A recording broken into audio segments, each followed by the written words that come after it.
Salut tout le monde, j'espère que vous allez bien.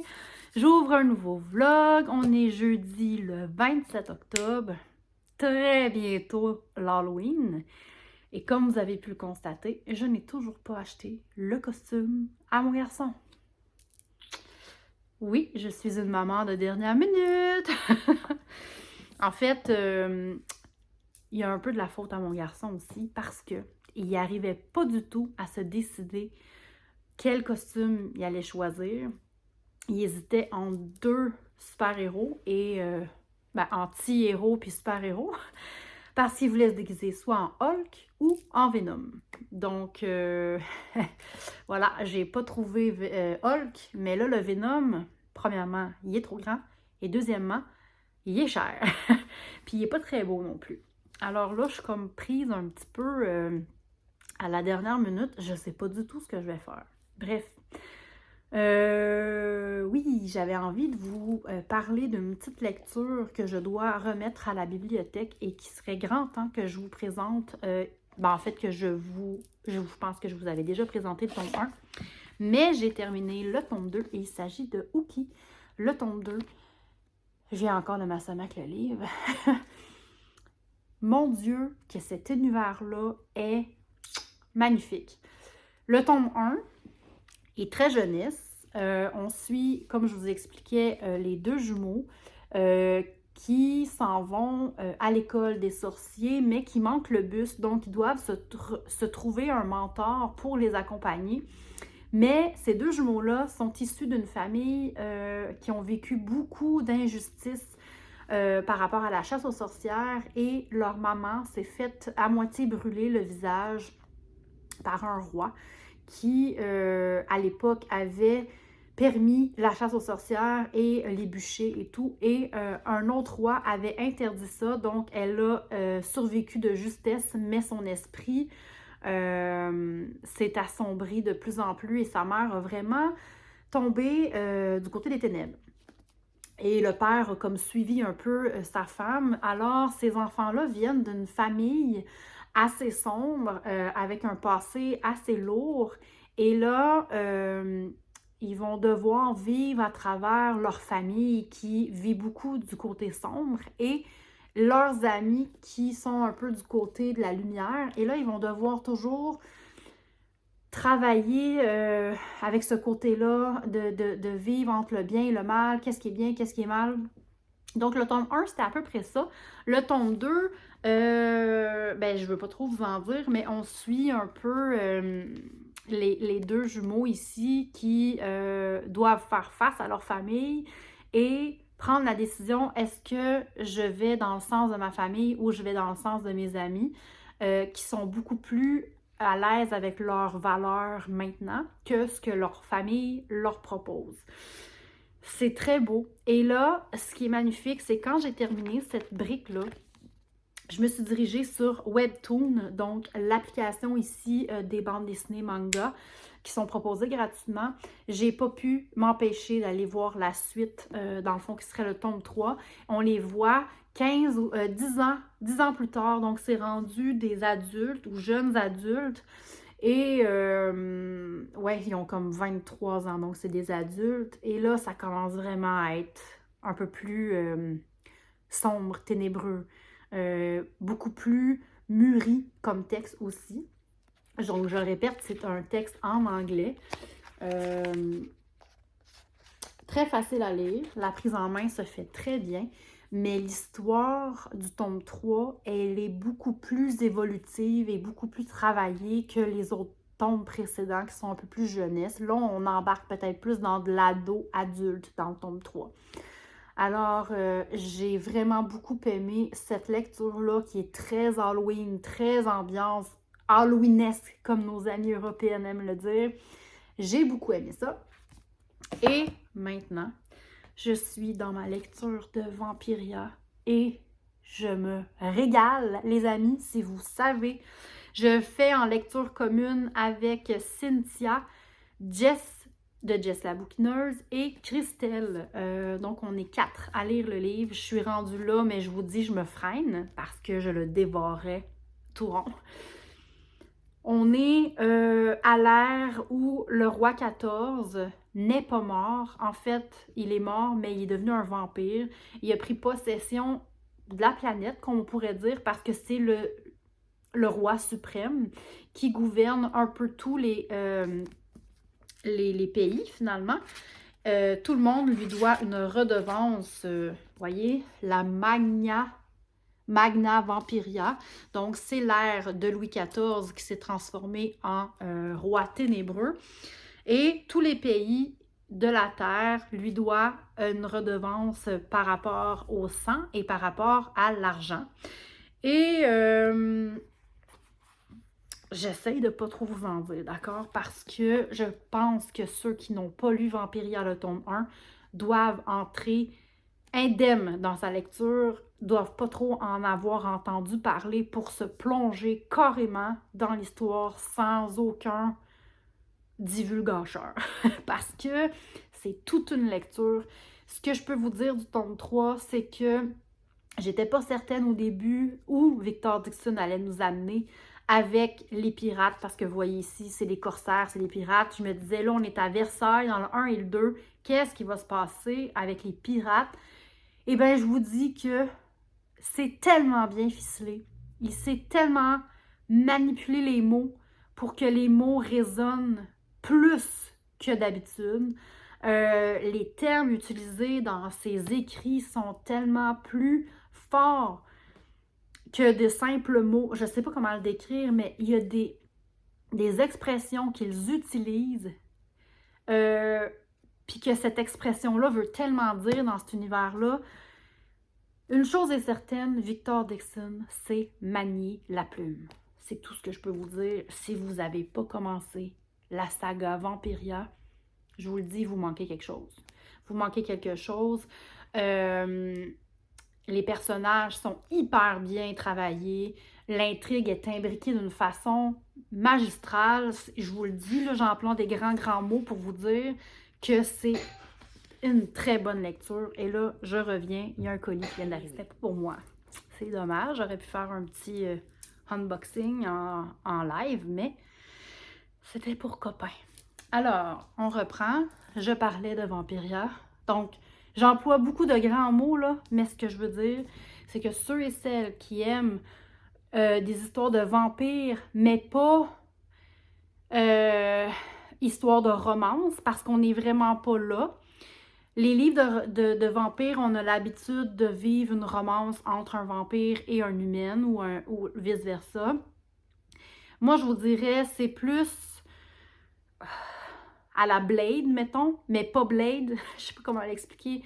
C'est une histoire de vampire qui sort de l'ordinaire complètement, un peu comme qu'on a vécu quand on a écouté Blade la première fois. C'est une histoire de vampire où il n'y a aucune romance. Et c'est la première fois que je lis un livre pour adolescents qui a quasi pas de romance. Ça fait du bien parce que, pas que j'aime pas la romance, mais ça tourne toujours autour de ça d'habitude. Et là, on n'est vraiment pas là-dedans. C'est de l'action à l'état pur. Des vampires froids dans tout le sens du terme. Aucune émotion. C'est génial, c'est génial. Allez lire ça. Là, c'est le tome 3, bien évidemment, mais allez lire Vampiria, ceux et celles qui aiment le fantastique, l'histoire de vampires, les bitlit, mais pas de romance. Vous allez vous régaler avec ça, je vous le dis. Alors, pour l'instant, c'est ça. Ce matin, je suis allée faire l'épicerie. Quelque chose que je raffole, comme vous le savez. J'adore faire l'épicerie. C'est sarcastique. Là, je dois aller chercher mon garçon à l'école. J'étais en congé aujourd'hui, donc je suis allée luncher avec des copines de travail. Donc, ceux qui passent par là, salut les copines! Et, ben c'est ça. C'est ça qui est ça. Je vais essayer de préparer l'Halloween. Je voulais acheter des petits bonbons, des petites friandises pour donner aux copains de l'école à mon fils dans sa classe. Et je l'ai pas, j'ai rien fait encore. Voilà, je suis très dernière minute. Très dernière minute. Mais bon, je vais aller lire un petit peu Vampiria. Et je vous reprends peut-être ce soir ou demain. Bye! Salut tout le monde, j'espère que vous allez bien. On est vendredi, week-end d'Halloween qui va commencer dans très peu de temps. Moi, je travaille ce soir de 13 à 18 heures et je travaille en fin de semaine. Par contre, je pense qu'on pourrait peut-être aller se promener là, après le travail pour aller comme zioter un peu les décorations d'Halloween et essayer de spotter le lieu où on va passer l'Halloween lundi soir. Je vous prends rapide pour vous parler de ma lecture, toujours dans Vampiria. Et je suis aussi en train d'écouter la playlist de Camille Lachenille. Mon Dieu, que cette fille-là détecte les chansons exactes pour une superbe lecture d'ambiance. À chaque fois que j'emploie les playlists de Camille pour mes lectures fantasy fantastiques, c'est hallucinant comment que c'est immersif comme lecture. Je sais pas, l'an passé, j'en avais parlé sur Instagram, je sais pas si vous vous rappelez, Camille a ses playlists sur son profil Instagram, les bulles qu'on a en bas à la une. Donc, allez voir ces playlists-là, je vous le dis, je vous le répète, c'est vraiment prenant comme écoute quand on lit. On a vraiment l'impression de vivre des scènes de films. C'est vraiment super bien fait. Merci Camille pour ton temps pour faire ces playlists-là. Ça décuple tellement la façon de lire un livre. J'adore. Autre chose, je vais aller me faire une fondue au fromage parce que ça fait super, mais super longtemps que j'ai envie de manger ça. Et je suis la seule ici à la maison qui en mange. Mon conjoint déteste ça. Mon garçon, peut-être qu'il aime ça, mais il y a du vin là-dedans. Fait que j'ose pas trop y en donner. Mais ce que j'ai fait, c'est que je me suis procuré une petite boîte déjà faite. Je le sais qu'on peut faire notre fondue soi-même. C'est juste que en ce moment, le coût des fromages est vraiment cher. Ça m'aurait coûté environ 35 et plus faire ma fondue moi-même parce que j'ai calculé avec une recette que j'ai. Et la boîte qu'on a pour 10 je trouve que ça fait en masse l'affaire. Vu que je suis tout seule à le manger, je coupe ma boîte en deux. Je l'envoie au micro-ondes parce que j'ai pas de caclon à fondu. Je m'en étais débarrassée parce que j'avais celui de ma grand-mère à l'époque.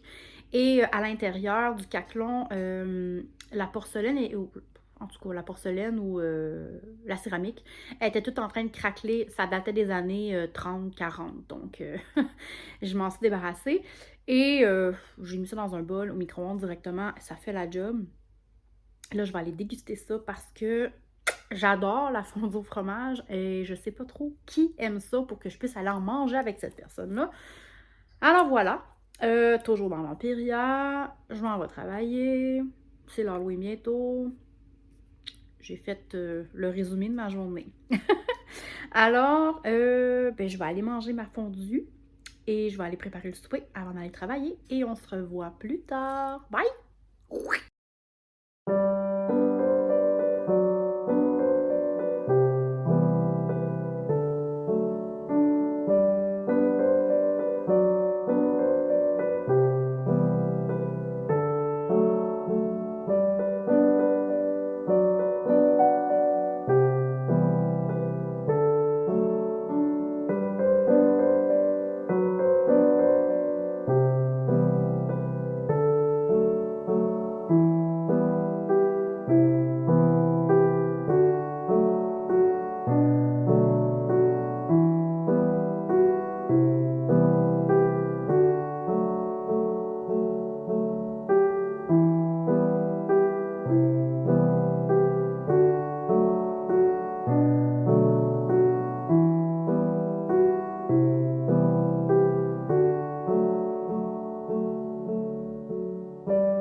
Hey, je vous reprends.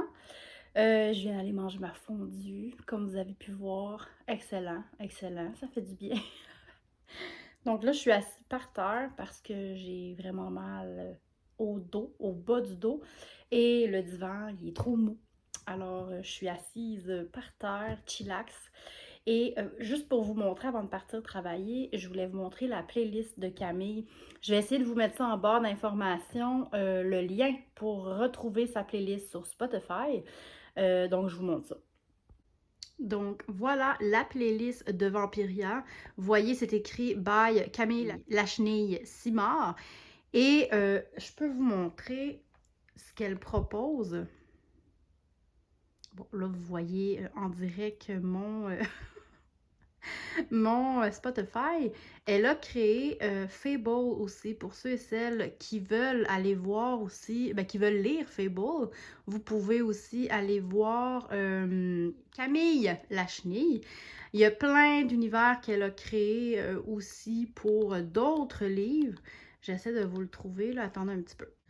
Bon, j'ai pas réussi à trouver son compte complet, j'ai aucune idée, mais je vais tout vous mettre en barre d'informations par contre, même les hashtags, je crois, pas les hashtags, les codes QR. On peut aller chercher sur Spotify le code QR, donc vous allez pouvoir le scanner avec un autre appareil. Voilà. Vous voyez ici, A Court of Thorn and Roses, donc c'est Akotar. Elle a créé cette playlist-là pour ça, mais il y a plein. Je vais vous référer à son compte Instagram. À la une, il y a des bulles où c'est ses playlists qui sont là, donc je vous référerai à son compte Instagram et au lien pour accéder à son Spotify. Alors voilà, je vous prends l'autre bord. Alors là, c'est vrai, je dois vraiment quitter. Je dois partir dans comme même pas 10 minutes. Alors, je vais reprendre je vous reprends plus tard. Et voilà. À plus tard!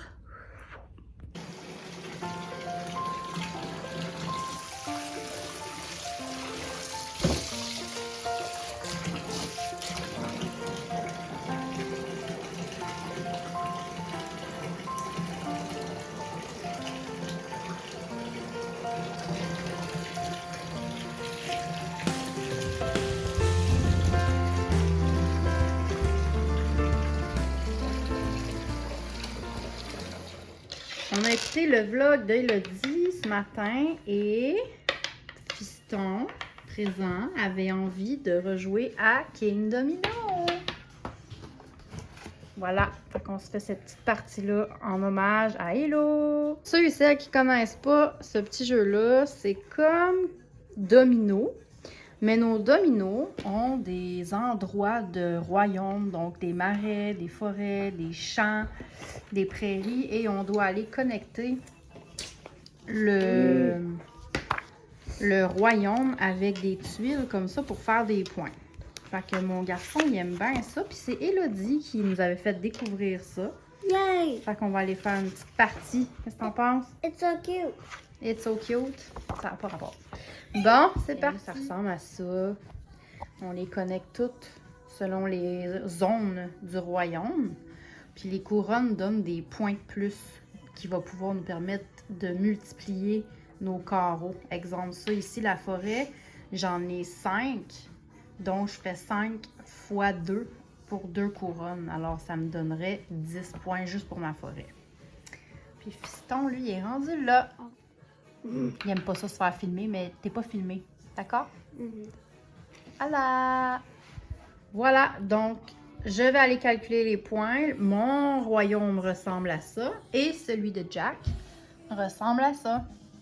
C'est laid, hein? Non, c'est chouette. Non. Es-tu content de ton royaume? Bon, on va aller calculer qui a gagné. Une revanche contre ma mère. Bon, fait que Fiston va reprendre une revanche parce que j'ai gagné. 2 fois. Alors, j'avais combien, moi? 63. J'avais 63 et il avait 56. Wouhou! C'est maman qui gagne! Ouais. Voilà, alors c'est maman qui gagne et Fiston veut une revanche. Bon, ben ça y est, monsieur a eu sa revanche avec 43 ici, puis moi, Non, 45. 45. Moi, j'ai 43. Moi, j'ai pas... ça n'a pas été ça qui était ça. Voilà! Fait que là, on s'en va se reposer. Bonne nuit, Timoche! Hey, salut tout le monde! J'espère que vous allez bien. On est lundi, le 31 octobre. C'est l'Halloween! Oui! Ouais, ben moi, je suis pas super en forme finalement pour l'Halloween. Toujours dans les douleurs de dos. J'ai pris congé ce soir pour me reposer parce que je sais même pas si je vais être capable de passer l'Halloween avec Fiston. Je vais essayer, mais je risque de rebrousser chemin assez rapidement.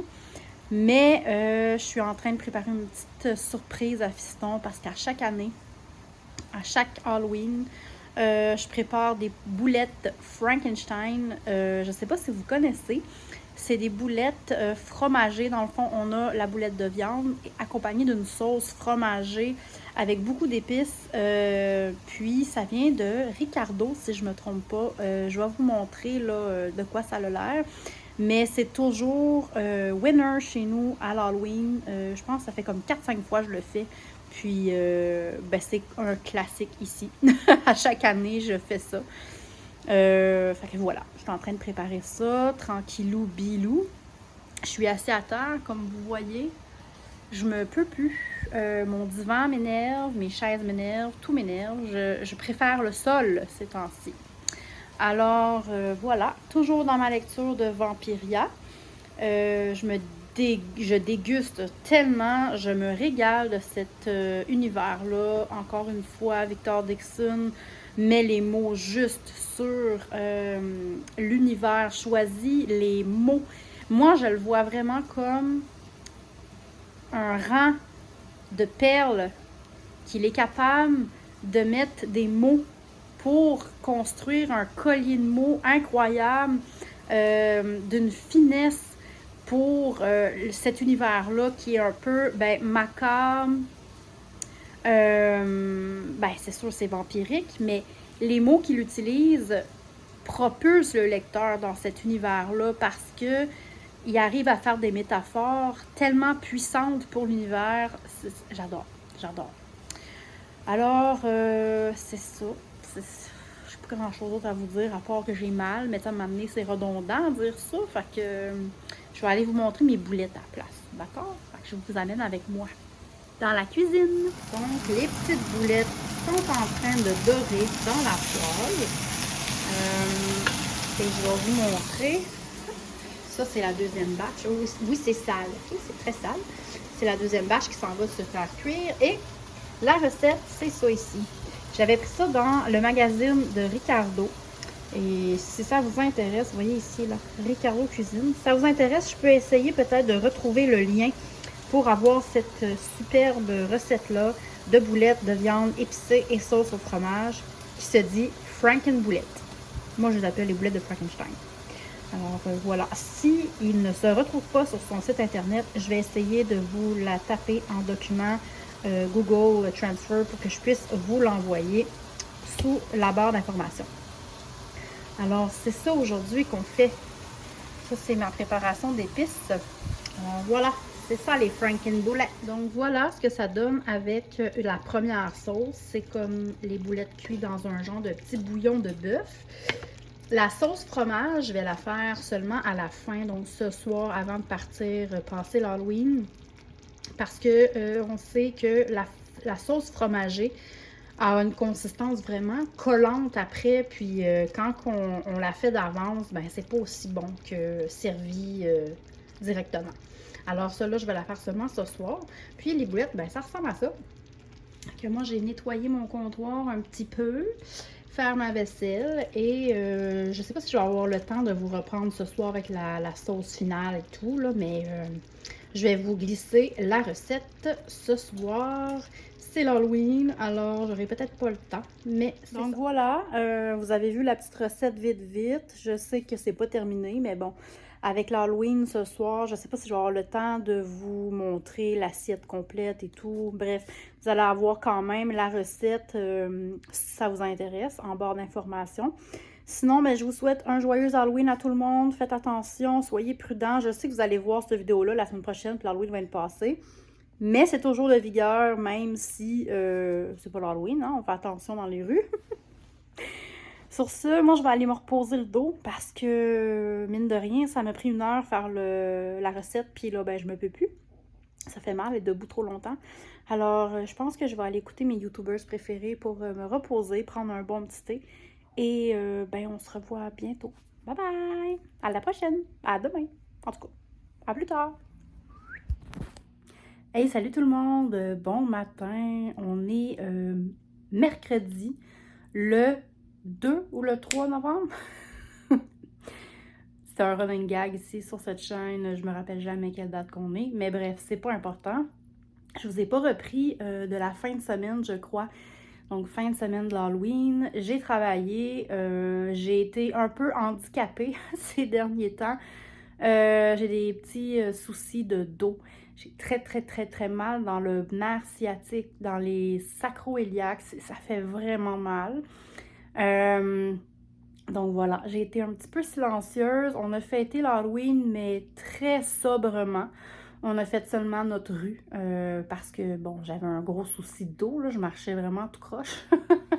Mais je me suis laissée prendre au jeu parce que mon garçon voulait absolument que maman se déguise. Fait qu'on s'est maquillés ensemble. Ben, lui, il était maquillé, mais juste le contour des yeux noirs pour pouvoir mettre son masque puis que ça fitte dans son visage. Moi, je m'étais déguisée en Harley Quinn, donc je vais vous glisser des petites images ici. Pop! Et mon chéri était déguisé en Michael Myers. Il faisait vraiment peur.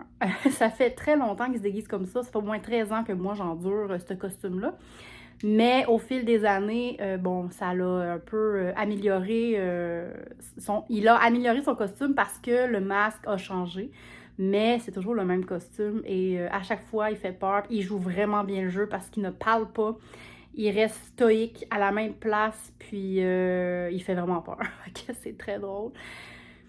Je vais vous glisser une photo ici aussi pour ceux et celles qui sont curieuses de savoir de quoi il avait l'air. Et c'est ça, lundi, j'ai eu une petite réunion au travail, toutes les petites nouveautés qui s'en viennent en bibliothèque, ça va être super chouette.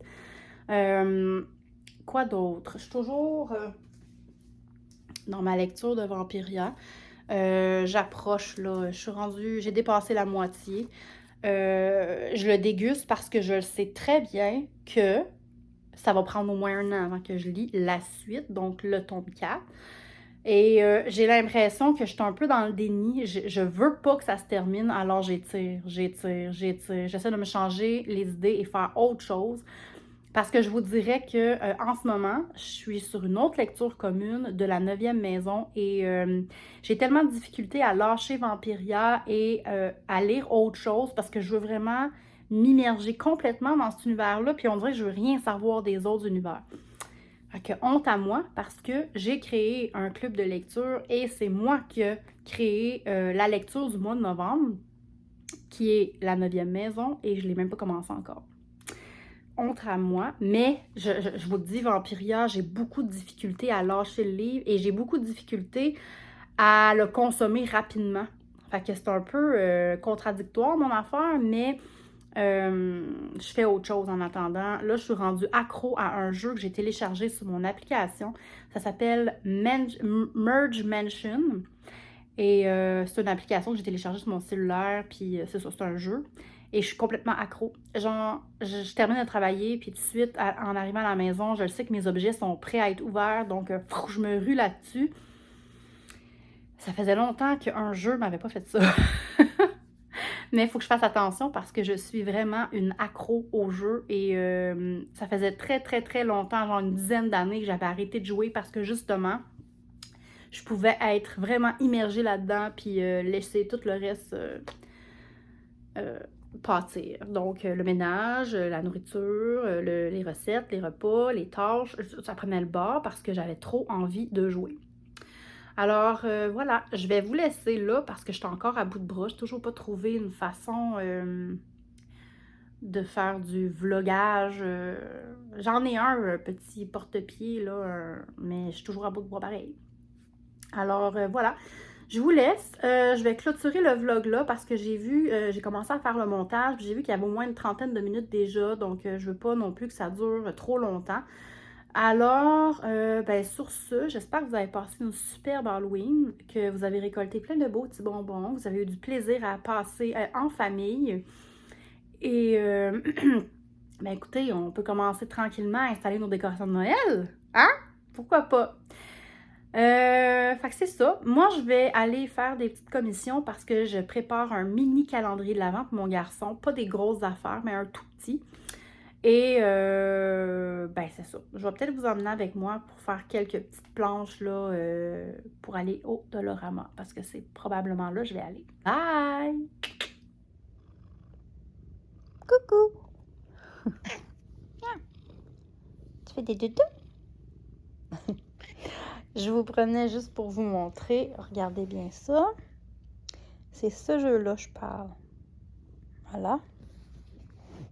Mon écran est un peu sale. On me voit. Coucou! Vous voyez, c'est ça. Merge Mansion. Et là, il faut réussir à débloquer certains endroits. Ça, c'est la maison de la mamie qui reste là. Et elle a hérité du manoir de la famille. Donc, on doit aller dans le garage qui est là pour essayer de récupérer certains objets pour débloquer la cour. Donc là, moi, j'ai tout réussi à faire ça ici, à rebâtir, dans le fond, le manoir et le terrain qui avait été inoccupé depuis de nombreuses années. Vous voyez, il est là, le gros mansion, le gros manoir. Et au fur et à mesure, on débloque des endroits pour avoir des différents objets. Vous voyez, il est vraiment, vraiment, vraiment gros, le terrain. Et on doit cliquer ici. Et on doit aller sélectionner les objets pour les faire fusionner ensemble. Donc là, vous voyez, quand il y a des petits éclairs, ça veut dire que c'est prêt à être récupéré. Donc, dans les objets, comme là, ici, mettons exemple, il y a la boîte d'outils. Et là, il y a des outils comme ça. On doit aller jumeler l'autre comme ça pour faire apparaître un nouvel outil. Et là, on clique, on s'en va mettre là. Et là, oups, ça fait maintenant un maillet. Là, on peut jumeler le maillet. Et au fur et à mesure, ça fait upgrader les outils. Alors voilà. Moi, j'adore. J'adore vraiment. Mais c'est vrai que c'est pas pour tout le monde. Mais moi, j'aime vraiment ça. Ça détend énormément. Fait que c'était ça, le petit jeu que je vous parlais, que je suis rendue totalement accro à ce jeu-là. Là, je suis avec mademoiselle qui allait pas super bien ce matin. D'habitude, elle me réveille puis elle miaule pour que je puisse aller la nourrir. Puis là, ce matin, elle dormait puis elle avait pas l'air de filer ben, tu sais. Elle a quand même 13 ans bientôt, là, cette petite Féline. 13 ans en janvier. Alors, c'est ça. Je la surveille de proche. Elle est très colleuse. Mais ce matin, elle était vraiment de son côté. Elle voulait pas manger. Elle voulait juste dormir. Fait que c'est ça. Elle est arrangée comme maman, la petite Féline. Fait que c'est ça. Je vais aller me préparer et on va aller faire des petites commissions au Dolorama. Et je vous laisse pour vrai maintenant. Bye! Hey, re-salut! Je le sais que je n'étais pas supposée vous reprendre, que j'étais supposée faire des petits clichés de mon magasinage, mais j'ai voulu aller quand même assez rapidement dans les magasins. Étrangement, au Dolorama, ils n'ont pas terminé de faire l'allée de Noël. Je pense qu'il manque cruellement d'employés partout. Mais à ce Dolorama-là, près de chez moi, l'allée des décorations de Noël n'est pas complètement terminée. Alors, j'ai dû aller au Tigre Géant, qui est un magasin ici au Québec qui est l'équivalent peut-être du Primark en Europe ou un mini Walmart peut-être. Bref, j'ai réussi à décocter quelques petites choses pour le calendrier de l'Avent, mon garçon. Et j'ai craqué sur 2 tasses. Parce que comme vous savez, j'ai mon coin café maintenant qui est en processus. Et il y avait quelques petites décorations de Noël que j'avais envie de prendre et acheter 2 tasses thématiques de Noël. Alors, je vous montre ça rapidement. Premièrement, je me suis pris un petit... je ne sais même pas comment on appelle ça, cette affaire-là. Comment ils appellent ça, eux autres? Bon, une décoration. voilà, une décoration de Noël en bois. Et je trouvais que ça faisait vraiment style farmhouse, là, un peu comme, vous voyez, là, mon dosseret de cuisine ici, c'est vraiment comme effet bois de grange. Alors, je trouve que ça fitait vraiment beaucoup. Je vais le mettre en haut de la tablette pour faire une petite décoration. Je l'ai payé 4,25 $ parce que c'est comme un genre de petit bois. Ouais, c'est ça. Avant, c'était moins cher que ça, mais je vous le dis, ils ont monté les prix chez Dollarama. Ensuite, pour le calendrier de l'Avent à mon garçon, je lui ai pris des petits chocolats, des petits mélanges à chocolat chaud de chez Laura Secor, qui est une marque très primée ici au Québec pour le chocolat fin. Alors, c'est un petit sachet, il y a un petit grelot, glou, glou, glou. Celui-là, c'est le classique crémeux. Et j'en ai pris un autre ici à la menthe poivrée. Alors, je vais lui en glisser dans un petit sac 2 jours complètement différents. Je suis un enfant. Ensuite, j'ai pris des petits Whopper version Noël. J'avais vu ça sur Facebook. Je sais qu'il y a un groupe sur Facebook des accros au Dollarama et eux autres, à chaque fois, ils publient les nouvelles, les nouveautés là, saisonnières. Et là, ben c'est ça, j'avais vu ça sur le site. J'en ai vu à mon Dollarama, donc j'en ai pris 2 boîtes que je vais pouvoir glisser à mon chéri et à mon petit garçon dans son calendrier d'Avent. Et les autres choses, c'est pour me gâter, moi. Ben, en fait, moi et tout le monde, j'ai pris du petit savon comme ça. J'aime toujours changer le savon dans la salle de bain avec la thématique là, Halloween, Noël. Là, à l'Halloween, j'en ai pas trouvé. Mais Noël, bon, là, j'ai pris poire givrée. Je crois que c'était lui qui faisait le plus Noël. Il y en avait au baie givré ou baie hivernale. Il y en avait à la canne de Noël. Mais le vert, je trouvais que ça faisait vraiment beau avec ma salle de bain. Et là, les deux derniers achats, c'est pour moi. Je me suis repris une tasse un peu comme la orange que je vous avais montré, qui sont faits à la main de ce qui est écrit. Non, celle-là n'est pas faite à la main. Bref, il y a un petit flocon, là, je trouvais ça tout mignon. L'autre, par contre, j'ai craqué. Celle-là, je l'ai payé 2 $. L'autre, je l'ai payé un peu plus cher au Tic Géant, mais attendez de voir ce que j'ai trouvé. C'est une tasse de Noël Harry Potter! Oui, c'est Hogwarts avec une genre de couronne de Noël avec des petits flocons. Et en haut, ici dans la boîte, c'est un chocolat chaud. Je pense que c'est à effet unique, là. C'est un mélange de chocolat chaud aux couleurs changeantes. Donc, quand tu remues ton chocolat chaud, tu vas savoir dans quelle maison tu es. C'est-tu pas assez génial? J'ai hâte de voir dans quelle maison j'appartiens. Alors ça va s'en aller dans mon futur coin café spécial Noël. Là, je le laisse encore aux saveurs automnales pour, mettons, mi-novembre. Et après ça, je vais commencer tranquillement à changer mes décorations. C'est sûr que je vais vous montrer ça éventuellement. Alors là, c'est vrai, je clôt ce vlog-là parce que j'ai pas envie qu'il soit trop long à télécharger non plus. Et je suis toujours en train de vous préparer la partie 2 des BD qui ont attiré mon attention. Et là, c'est sûr qu'il y en a qui se sont ajoutés aussi, c'est évident. Alors, je vous prépare ça. Et je voulais aussi vous poser la question en barre d'informations, ben en fait, en commentaire. Écrivez-moi, est-ce que vous êtes du genre à écouter des vlogmas? Donc, pour ceux et celles qui ne savent pas c'est quoi un vlogmas, c'est une vidéo comme ça au quotidien, comme que je vous fais présentement, mais spécial Noël. Donc, c'est sûr, je vous reprendrai, je vais essayer de le faire une fois par semaine, là. Mais dites-moi en commentaire si c'est quelque chose qui vous intéresse et est-ce que vous êtes consommateur de vlogmas. Alors, sur ce, ben, laissez des pouces, activez la petite cloche, s'abonner, patati patata, je vous aime, on se revoit bientôt. Bye!